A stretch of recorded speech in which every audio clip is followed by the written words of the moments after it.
আজকে কিন্তু আমাদের কাস্টমে অ্যাড দেয় আমাদের একবার ওয়াই, তবে তাকে আমরা ডাউন করে দিয়েছি, একটা নক করে দিয়েছি। এবার সেই ফার্স্ট রাউন্ডে তৃতীয় রাউন্ডে কিল চুরি, কাকে কিল চুরি করে নেয় দেখা যাচ্ছে। আমি কিন্তু একটাকে নক করে দিয়েছি, এটাকে কি মারতে পারবো নাকি আমার টিমমেটই মেরে দেবে। আমার টিমমেটটা মেরে দিয়েছে। তৃতীয় রাউন্ড শুরু। তৃতীয় রাউন্ডের দিকে একটি নক দিয়ে ফেলেছি, আর একটা কি নক করতে পারবো আমি, দেখা যাচ্ছে কার কিল কত হয়। এখানে কিন্তু আমার টিমমেট আমাকে কিল চ্যালেঞ্জ দিয়েছে যে এই রাউন্ডে কি একে আমার হুকুমটা কি ফাটাতে পারবে। এই হুকুম ফাটানোর আগে তাকে আমি ফাটিয়ে দিয়েছি। দেখা যাচ্ছে এটাকে কিছু করতে পারবো কি না। দেখা যাচ্ছে এগিয়ে যাচ্ছে গুটি গুটি পায়ে এনিমির সন্ধানে। আর এখানে কিন্তু আমার একটা কাম হয়ে গিয়েছিল, যেখানে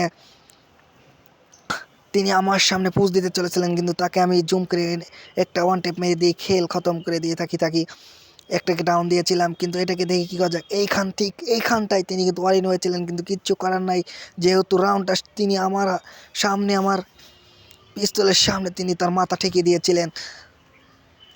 এবার ষষ্ঠম রাউন্ডে একটি কি নক দিয়ে ফেলেছিলাম, এবার সেটাও জিতে যাই। এবার সপ্তম রাউন্ড জিতলেই ভুইয়া, এটা কি ভুইয়া করতে পারবো। একটাকে নক করে দিয়েছি, একটা করে নক করে দেওয়ার পরে এবার আর একটাকে কিছু করতে পারবো কিনা দেখা যাচ্ছে। এটাকে কিন্তু এমপি 40 দিয়ে মেরে দেবো, এমপি 40 দিয়ে মারার পর ভুইয়া।